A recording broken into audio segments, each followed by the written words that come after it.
Take one.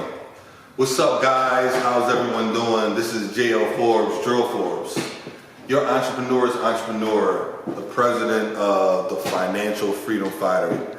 What's up, my team? What's up, my financial freedom fighters out there? Listen, I want to talk about something that's been kind of heavy on my heart as of lately. I've had a couple of workshops as of recently, and a lot of my team said I should really speak about it because I'm so passionate about it. So hopefully I'll come off in the right way with this, but I just wanted to be true and I wanted to be genuine because usually naturally outside of the video, that's how, it just naturally happens. It's not set up like that. So people say I'm at my best that way. So I really just want to talk to you guys about real estate. When I was talking to a class that I had out here in West Philadelphia about ownership and real estate and property, we have our junior real estate moguls that we work with, and then we also have mastermind real estate individuals that we work with as well.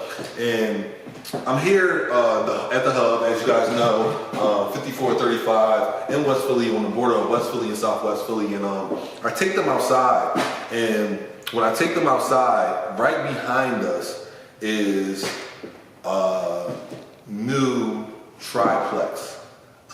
Actually, we're going to try something a little different. So I'm going to take you guys out with me for the triplex, okay? So you guys can see the triplex yourself.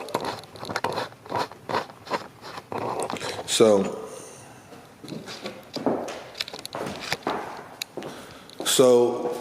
let's go outside. I'm very passionate about real estate, and as you guys know, ownership.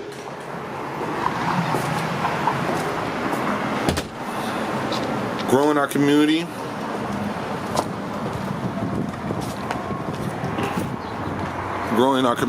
and taking care of things. And like I said, we're in Southwest, which is somewhat the hood. It's gentrifying. If you go 2 blocks down, there's tons of properties that are restaurants and gentrified, and parks and dog parks and stuff like that, just simply 3 blocks down. But just this summer, if you guys can see,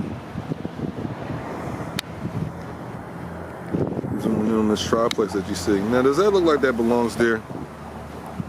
And of course it belongs there, but does it look like any of the row homes that are here? See this tire place next here? This is a open lot, it's an abandoned lot, a little trash in here and debris. But you see what's coming, right? You see what's coming. All right, so I had to come out here because this is actually what I did with the class, right? So I want you guys to look across the street at all the properties over here, right? All the properties over here. And actually, I'm gonna show you something else. It's cold out here and I have no jacket on, but we gotta make this point, right? So this house actually caught on fire, or was set on fire, let's see, right here, about a couple weeks ago, which is an investment now for someone. Might be a strategic investment, might happen by accident, none of my business, but at the same time, it's there, right? So, you saw the triplex that looks beautiful, and you see the older properties right here, right? Older properties, but huge properties. These are big properties, right? Some of them they're all stand-up basements, 3 bedrooms, nice size properties. They're all row homes, but nice size property, right? So, and this is the commercial side that I'm on. So you have a church right here. So we're going to go back in the hub because I did want to show you guys this, but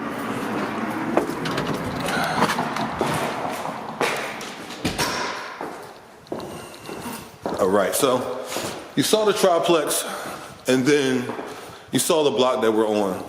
So it brings me to my point. How, set this back up, real estate and ownership and taking care of what you have and what has been left to you through your legacy is so, so very important. And I'm going to explain that like I explained it, hopefully in the same way that I explained it to the class that I was working with at the time. So let me fix this. All right, so now we went on our little field trip together as well. So you saw that triplex is beautiful as far as looking.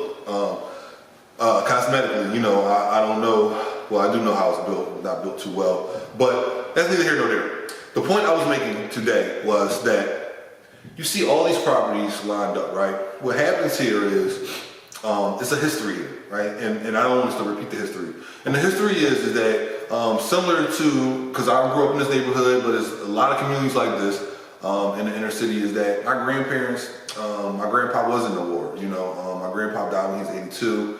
I believe he was born in the 20s, right? 1920s. So, you know, he lived in a span of time where it was a lot different than it is now, obviously.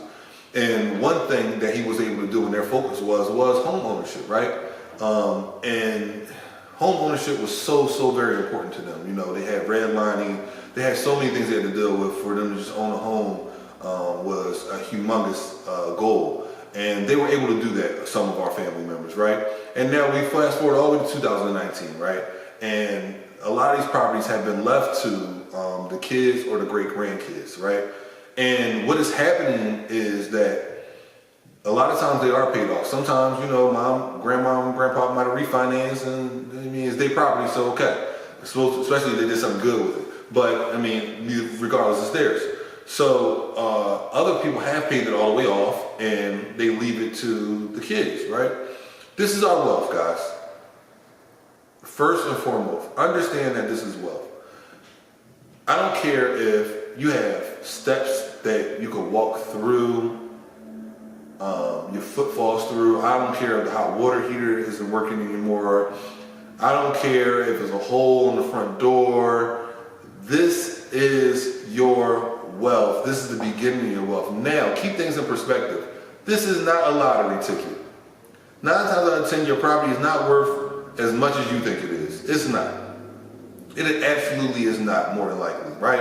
I've been in this game for a long time. But what I can tell you is, it is wealth, and it is a step in the right direction if we take care of it the correct way, right? And if we're educated about it. So that's why I want people to be more aware of the options that they have here, so they don't go around the same cycle, right? And the cycle that happens is this, right? It's left to the grandkids, and the grandkids stay there for a while and think that they don't have to take care of much of things, or never grew to the point where they know how to be able to take care of a home. And that makes sense because they never owned a home before, right? That's not an insult. If you've never done anything before, there's going to be a learning curve there, right? So some people don't even have the effort to do it, and those are the people that I'm speaking about now. The ones that don't have the effort and don't see wealth there and don't see value in what their grandparents or their parents have left for them, let it dwindle off. They let it dwindle off and let the taxes pile up. Once the taxes pile up and things go wrong with the property, and they don't upkeep the property as they should, they leave the property, right? And when they leave the property, guess who gets it? The city gets it, right? You're behind on your taxes, or the city takes it at that point, right? And then the city auctions it off, and once again, it goes either to an individual that is not going to bring any value back to your neighborhood, or the money goes to an entity that's not going to bring any value back to your neighborhood. So what you need to understand is your wealth comes in many different forms, and wealth is the opportunity. It's the opportunity there, owning a property or having an attachment to a property that you can somehow move into a better situation off of because you own this property, or because of what your family have sacrificed. That's one of the biggest components of this.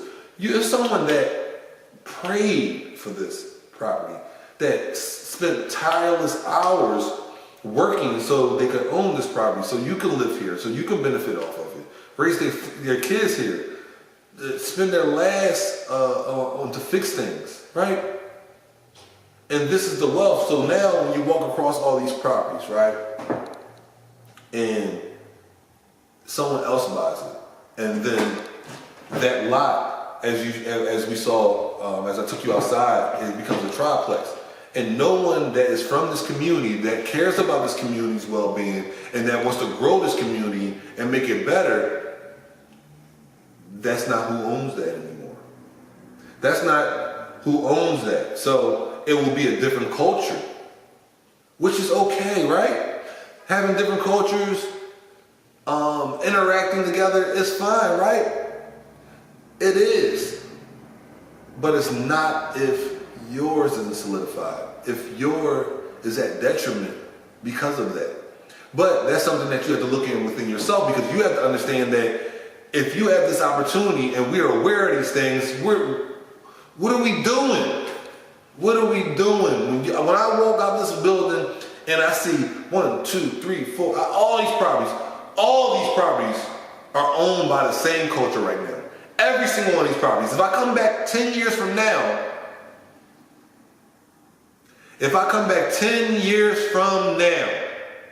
the decisions that are made today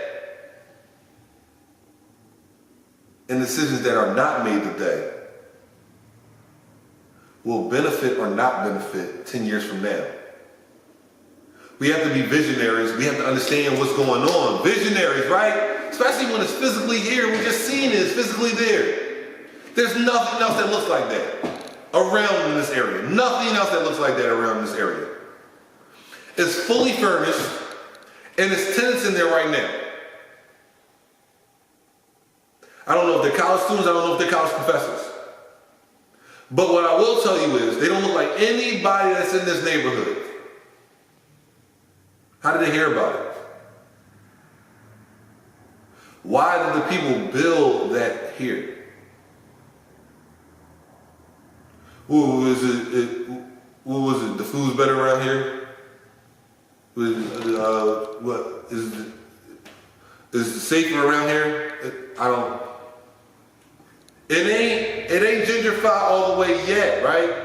But what I want to bring home to you guys is the opportunity, right? The opportunity that is out there each and every day if we open our eyes. But that property right there is worth more than any Gucci you have, Fendi, whoever else you mad at this week that you used to spend a lot of money with, red bottoms, that property right there that don't look like much. It might not look as nice as those red bottoms. That property don't look that good. It's a window broken out, the concrete's cracked up, the rail is a little wobbly, right? It doesn't look as good as that Benz, right? But what I'm telling you is that is wealth. Looks can be deceiving. You have to have vision. You have to have vision. Looks can be deceiving. They'll deceive you each and every time. You have to have vision.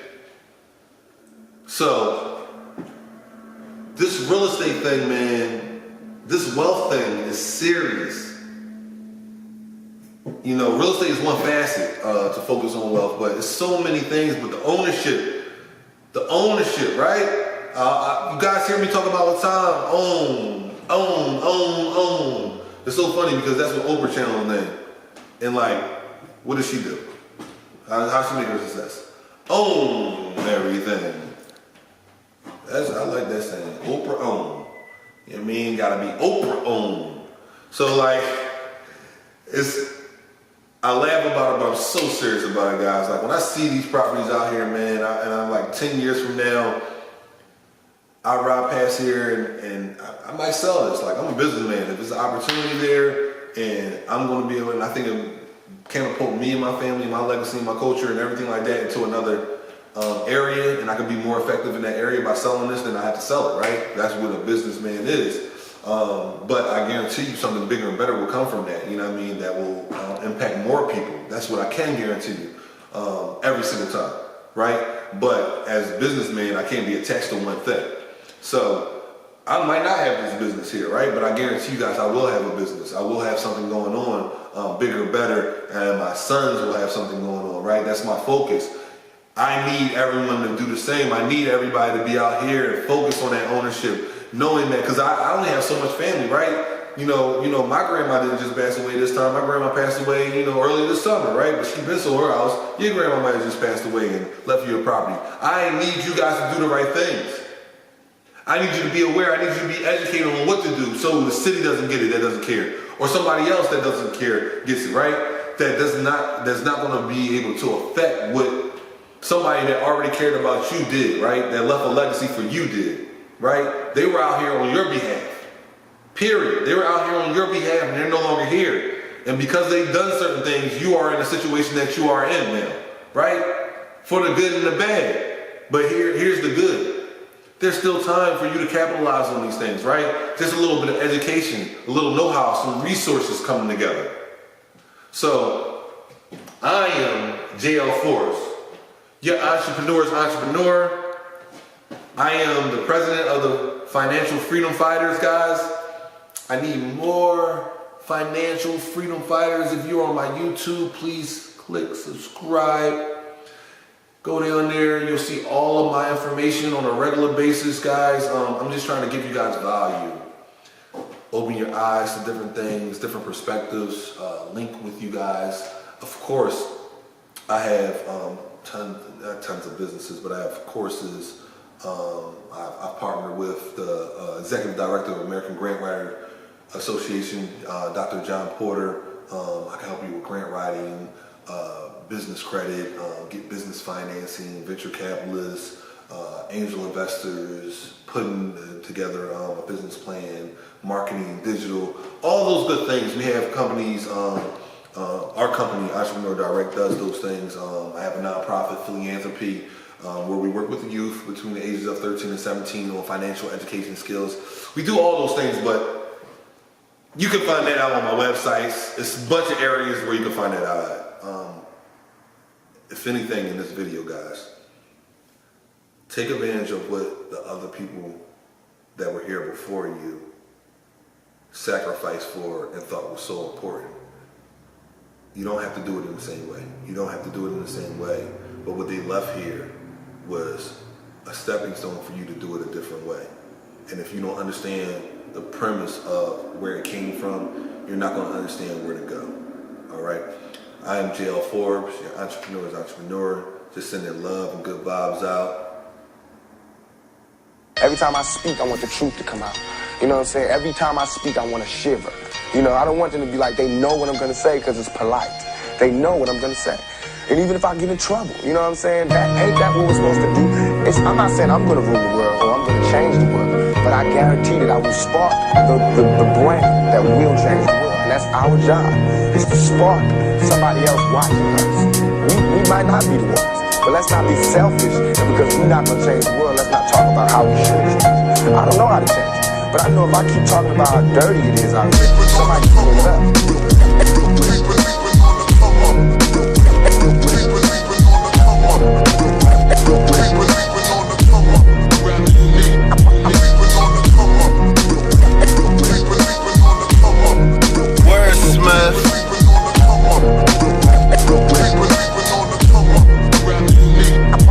Keep it 1,000 while they sell dreams. West side of Illadale thing, advisory to the final bell ring. School them start to the finish, bring your compositions and take notes on how to demolish the competition. Forever a trooper, killing boosts was never a rumor. Just be truthful, me to you was like Giuseppe the Puma. Sucker Frito the evils and try their best to seduce you. End up in a medic van or a cruiser, dead or in jail. Bumping OB for CL, heaven to hell. Which one do you believe in? The ones you least suspect do the scheming, snooze not even. Staying alert since a youth playing Nerf. Class on my own when I lay a verse.